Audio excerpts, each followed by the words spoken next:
कहते हैं माता वैष्णो देवी के दर्शन करना भी नसीब की बात होती है और आज मेरा भी नसीब था कि मैं माँ वैष्णो देवी के दर्शन करने जाऊं। उसी के साथ हम निकल जाते हैं माता वैष्णो देवी के दर्शन करने। आज मैं आपको दिखाने वाला हूं अपनी माता वैष्णो देवी की चढ़ाई की जर्नी, जिसमें मैंने क्या क्या किया, कहाँ पे एंजॉय किया, कहाँ पे आप लोग को भी जाना चाहिए। तो चलो देरी ना करते हुए अपना ब्लॉग स्टार्ट करते हैं। हम कुछ ऐसे लग रहे हैं, कैप सूट नहीं कर रही मेरे ऊपर, और कैप लगाने का रीज़न आपको पता है क्या है? बहुत ऊपर का मौसम इतना ज़्यादा, मतलब आप कुछ भी कह सकते हो, धुंध कह सकते हो, कुछ भी कह सकते हो, लेकिन बारिश। रास्ते में हमें एक ऐसा पेड़ मिला जहाँ पे बहुत सारी चुन्नियाँ बंधी हुई थी, जैसे कि कुछ लोग यहाँ पे मन्नत के तौर पे बांध के गए होंगे। और हम फाइनली थोड़ी देर के बाद हम पहुँचने वाले थे माता वैष्णो देवी के लिए गेट पर। भाई पसीना देखो, पसीना कितना आ रहा है अभी से। बादलों को देख के ऐसा लग रहा था कि बहुत जोर से बारिश होने वाली हो। रास्ते में मिला हमें एक बहुत ही प्यारा, बहुत ही भव्य मंदिर। ये देखो भाई, जहाँ से हम माता वैष्णो देवी के दर्शन करने जाएंगे, जहाँ से चढ़ाई स्टार्ट होती है, वहाँ पे पहुँच गए भाई साहब हम। ये पंडित जी और कोई नहीं, इन्होंने हमारे साथ अमरनाथ का ट्रैक किया था और आज वैष्णो देवी का ट्रैक भी हमारे साथ ही करने वाले थे माता वैष्णो देवी के दर्शन करने के लिए। हमारी एंट्री हो चुकी है। एंट्री के टाइम पे हमारा फ़ोन सब कुछ बंद हो गया था, तो इसलिए हमने एंट्री करते हुए वीडियो नहीं बनाई। और जैसे हम एंट्री करके बाहर आए, हमने अपना फ़ोन ऑन किया और हमने आपको बताया।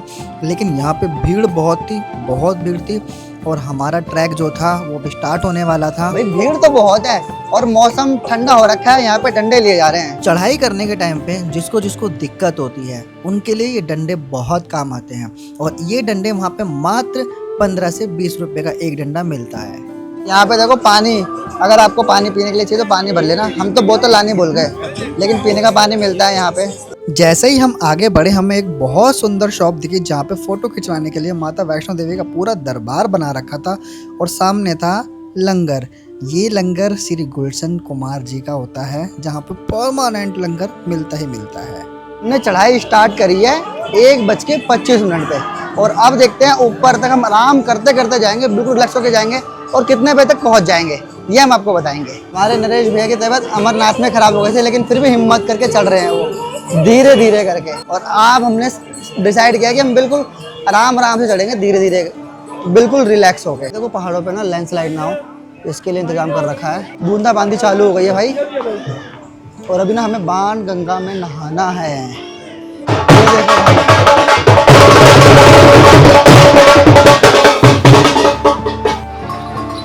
जैसे केदारनाथ, अमरनाथ में आपको खच्चर मिलते हैं चढ़ाई करने के लिए, वैसे ही आपको यहाँ पे भी खच्चर मिल जाते हैं। और भाई हम थोड़ा सा थक गए थे, जैसा कि हमने बताया था, रिलैक्स हो के हम चढ़ेंगे। उसी के तरीके से हम बिल्कुल आराम आराम से चढ़ाई कर रहे थे। और अब बारी आ गई थी बाण गंगा में जाने की, नहाने की। जिसको जिसको नहीं पता, यही वो एक ऐसी जगह है जहां माता वैष्णो देवी की चढ़ाई करने से पहले नहाते हैं। और साथ ही में यहाँ पे जिसको जिसको मुंडन करवाना होता है, मतलब कि बाल उतरवाने होते हैं, तो वो यहाँ पे बाल भी उतारते हैं। चलो भाई चलते हैं।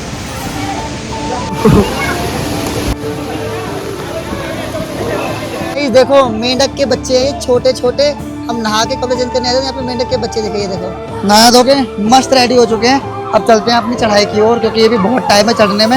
हम निकल गए, चलो। जैसे ही हमने चढ़ाई स्टार्ट करी, हमारे सामने आता है एक मंदिर। ये मंदिर हर किसी को याद रहता है, क्योंकि चढ़ाई करने के बाद सबसे पहला मंदिर हमारे सामने यही आता है। चढ़ाई थोड़ी सी खड़ी थी, इसलिए हम बिल्कुल आराम आराम से चल रहे थे, और साथ ही में खच्चर भी उतर भी रहे थे। रास्ते में चलते चलते एक सुंदर मंदिर और आया, जहाँ पे माँ सरस्वती, बजरंगबली भगवान जी, बहुत ही सुंदर मंदिर था। लेकिन हम अफसोस अंदर नहीं जा सकते थे, क्योंकि हम काफ़ी लेट हो चुके थे नहाने के टाइम पे, और हमें जितनी जल्दी ऊपर चढ़ के दर्शन करने थे, और उतनी ही जल्दी हमें वापस भी आना था, क्योंकि नेक्स्ट सुबह की हमारी थी ट्रेन।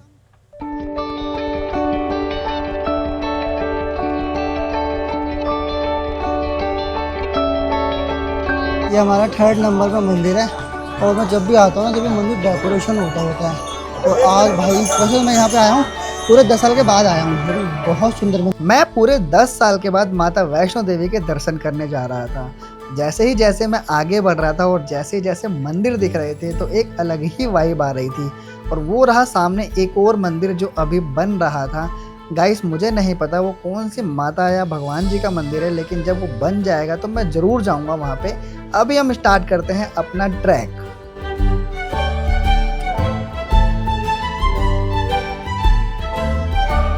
गाइस 360 सीढ़ियाँ,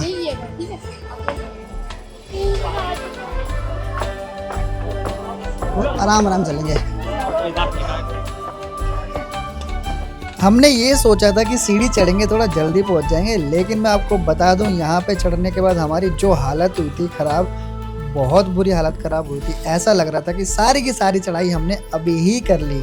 और गाइस ये वाला हमारा जो डिसीजन था सीढ़ी से चढ़ने का वो थोड़ा गलत था। हमें बिल्कुल सिंपल तरीके से सिंपल रास्ते से जाना चाहिए था, लेकिन कहते हैं ना थोड़ा जल्दी पहुंच जाए। रास्ते में मिले हमें भगवान जी और हमने उनको प्रणाम किया और उसके बाद हम फिर से निकल गए सीढ़ियों की ओर। 300 सीढ़ी चढ़ने के बाद भाई हालत ख़राब हो गई। अब ले जाएंगे सीढ़ियों पे, जाओगे अब? इसीलिए मैं पहले से नहीं गया था। ये सो रहे हैं भैया। चलो गाइस देखो बारिश चालू हो गई यार, बहुत थोड़ी तेज। सब पीछे आ रहे हैं और हमारा पहला चेक पोस्ट आ चुका है, वो ये रहा। यहाँ से हमें चेकिंग कराना है, बैग वैग अपना सब कुछ, और निकलना है। चेकिंग तो करा ली भाई, भाई लोग करा रहे हैं। थकावट हो रही है वैसे हैं? हमें तो नॉर्मल लग रहा है ना, मतलब वो सीढ़ी वाला थोड़ा सा भारी लगा था बस, खाली अदरवाइज बस बिल्कुल नॉर्मल लग रहा है। इसकी बजाय ना अगर यहाँ पे हवा चलने लग जाए तो फटाफट निकल लेंगे हम। चलो हवा चले ना चले हमें तो चलना ही है।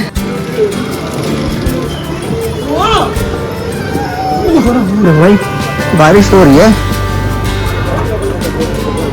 मतलब हो रही है। देखो कुआरी पे पहुंच गए, थोड़ा सा दूर रह गया बस, खाली थोड़ा सा।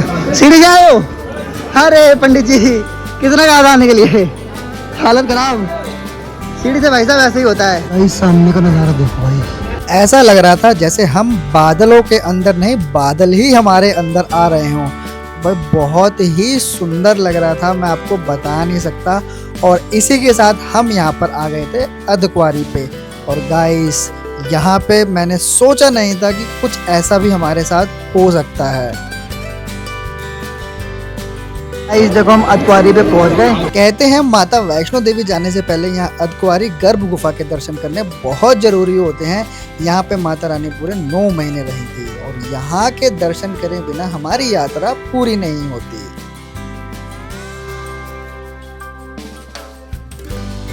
ये देखो भाई अर्धकुंवारी का क्या ही मस्त नजारा है। और अर्धकुंवारी पे गर्भ गुफा के जो दर्शन की वेटिंग चल रही है 555 और 24 घंटे की वेटिंग चल रही है। अगर आपको यहाँ के दर्शन करने हैं तो थोड़ा ज़्यादा टाइम लेके निकलना, क्योंकि यहाँ पे नंबर आने में काफ़ी टाइम लग जाता है। तो इसीलिए जब भी यहाँ पर आए माता वैष्णो देवी के दर्शन करने के लिए तो पूरे 4 से 5 घंटे का टाइम गर्भ गुफा दर्शन करने के लिए निकाल कर आए।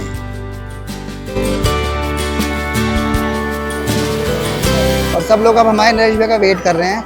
रीज़न क्योंकि वो धीरे धीरे चल रहे थे, उनको तकलीफ थी और वो अभी तक आए नहीं। हम अर्धकुंवारी पहुँच चुके हैं और टाइम बता दूं तो टाइम हो चुका है पूरे 5 बज चुके हैं और ये 555 देखो नंबर चल रहा है अभी। ये देखो बादल देखो भाई, इतना बढ़िया लग रहा है ना, लेकिन यार मस्त बहुत है। हमने सोचा ऐसे मौसम में हमें चाय पीनी चाहिए, तो हम गए अर्धकुंवारी में चाय पीने के लिए। तो वहाँ पे कुर्सी कुछ अलग ही तरीके से थी जो कि जॉइंट हो रखी थी। आप इसको सीधी करोगे सीधी हो जाएंगी। और हमने यहाँ पे मात्र 8 रुपए की एक चाय पी, बिल्कुल गवर्नमेंट रेट था। और गाइस चाय भी बहुत ही अच्छी थी और साथ में हमने लिया था कुछ खाने का। आगे की ओर प्रस्थान करते हुए देखो, जय माता दी। अर्धकुंवारी से निकलने के बाद मात्र 1.5 घंटे में हम पहुंच गए थे माता वैष्णो देवी के भवन पर। फाइनली देखो भगवान के दर्शन कर लो। और ये उड़न खटोला है, ये है क्या नाम है, यहाँ से भैरव मंदिर। ये है अंदर जाने की लाइन, जो कि अभी आरती हो रही है तो बंद है। पहले रास्ता देखो वहाँ से था, अब रास्ता यहाँ से है, मतलब हम दूसरे रास्ते से आए हैं, है ना। तो अभी हम भवन के पास पहुँच चुके हैं और अभी हमें दूसरों का भी इंतज़ार करना है, फिर नहाएंगे धोएंगे। पंडित जी थक गए, ये देखो भीड़ और ये लंबी लाइन है बहुत दूर तक, अभी आरती चल रही है ना, तो इसीलिए स्मार्ट वॉच हर कुछ भी अंदर अलाउड नहीं है, कुछ भी। ये लाइन जो लगी हुई थी ये माता वैष्णो देवी के दर्शन करने के लिए लगी हुई थी, लेकिन अभी जो टाइम हो रखा था वो था आरती का, तो इसीलिए लाइन रुकी हुई थी। हम चलते हैं आगे की ओर जहाँ पे हमें नहाना है। ये देखो भाई क्या कर रहे हैं, यहाँ पे देखो स्मार्ट लॉकर्स हैं, ये पहले नहीं थे भाई, यहाँ से मैं 10 साल पहले आया था तो मुझे क्या मालूम होगा, लेकिन अभी यहाँ पे स्मार्ट लॉकर हैं तो कोई टेंशन नहीं है, फटाफट लॉकर में सामान रखेंगे हम और उसके बाद दर्शन करने के बाद मिलेंगे। लेकिन दर्शन करने से पहले भाई नहाना भी तो है, और हमारे जो संगी साथी हैं उनके पास मेरा बैग है, जैसे कि मेरा भाई, वो जब आएगा, जब मैं नहाऊंगा उसके बाद दर्शन करने जाऊंगा। आपको मैं दिखाता हूँ व्यू पॉइंट।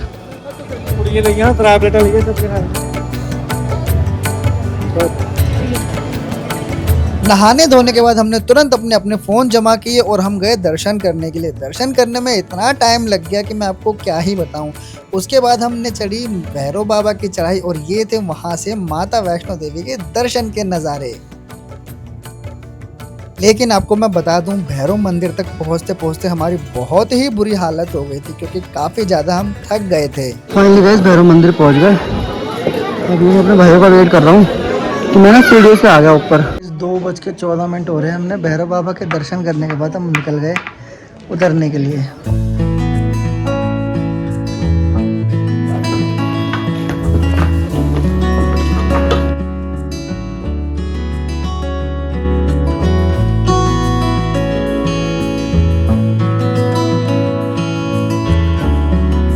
सब गाइस धीरे धीरे आ रहे थे, लेकिन मैंने और रवि ने स्पीड पकड़ रखी थी, क्योंकि हमें जल्दी जाना था, हमें हमारा सामान पैक करना था, क्योंकि बिल्कुल अर्ली मॉर्निंग हमें ट्रेन के लिए निकलना था।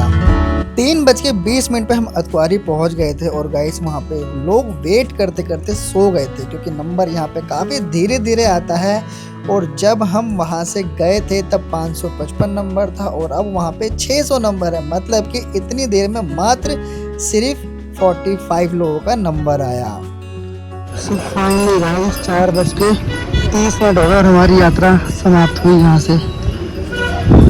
1:25 पे हमने चढ़ाई स्टार्ट की थी और 4:20 पे हमने चढ़ाई खत्म कर दी। सो गाइस इस बीच में हमने 15 घंटों के अंदर बहुत सारी ऐसी चीज़ें करी, माता रानी के दर्शन किए, ट्रैक किए और भी बहुत सारी चीज़ें की। तो आप लोग को ये व्लॉग कैसा लगा मुझे कमेंट करके ज़रूर बताना। Thank you for watching.